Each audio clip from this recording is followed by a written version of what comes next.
Again, imagine this arc will technically be part of a bigger circle. Would you agree with that? You haven't got the full circle, you only have a fraction of the circle. Does that make sense? Now, if I said this was 72 degrees, it's not drawn to scale. What you always do is whatever angle I give you, divide it by 360. And that explains this part of the formula. Everybody see the two blues? You're trying to figure out what fraction of the circle do you actually have. So what's 72 divided by 360? 1/5. Is that okay with you guys? Now, if I said the radius was 8, and I asked you for the area of the full circle would be 5 times 2 big. Would you agree with that? You want 1/5 of the entire circle. That is why you would have 72 over 360.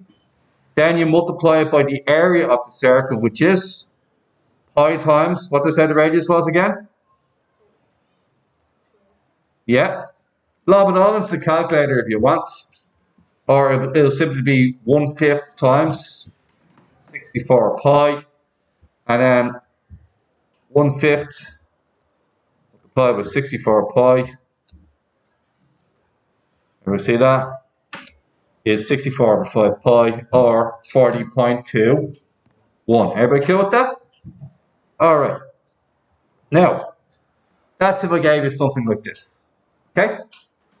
And what could also happen to you is, I could also ask you for the arc. Does anybody know what I mean by the arc?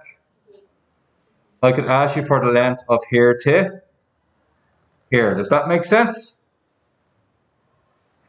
How much of the full circle would that be? The red section would be 1/5 of the entire lap. Does that make sense? 1/5 of the entire lap. So what would you do here? You'd use this formula down here, which is 72 over 360 multiplied by 2, multiplied by pi, multiplied by radius, which is 8. And you get 72 over 360 multiplied by, what's a 16 pi, yeah? Here, I won't take any shortcuts. Here, 2 pi times 8. Where did you get the 8? I've just made up that the radius is 8. If the radius was 10, you'd use 10. Okay? There's your answer, or 10.05. Now, I'm going to draw a new circle for you guys. Here's the circle I'm going to draw for you guys. Yes? You want to take the circumference of the entire circle and then divide it by 5. Yes, that's basically what I did. Believe it or not, we actually did that. There's the circumference of your entire circle. That changes into 1/5. Then we just divide it by 5. So we're actually doing the same thing. Okay. Now, what I'm about to draw next is this. I'm going to draw another circle. Okay. Give me 1 second. Go back a second.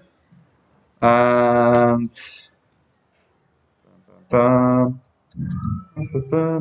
alright, perfect.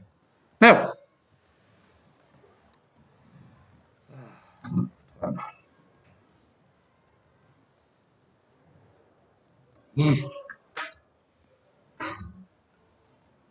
alright, perfect. Now, here's a circle. Oh dear, that's clearly a triangle. Circle.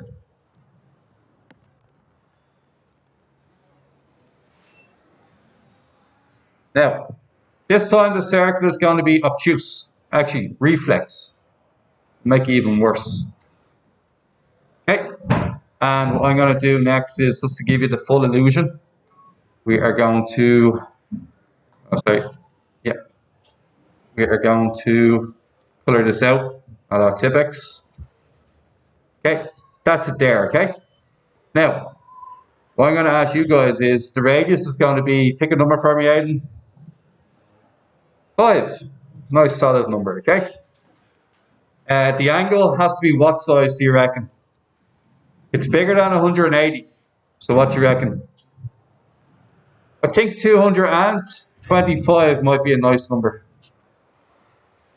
Now, how about go with that? How would you calculate the area? 225 divided by 360. That means you actually have 5/8 of your full circle intact. Okay? What you multiply that by? Pi times 5 squared. And you get the answer, no bother, won't you? That makes sense? Alrighty. So, in class now, or sorry, we're pretty much finished class, okay? No. That's a good question.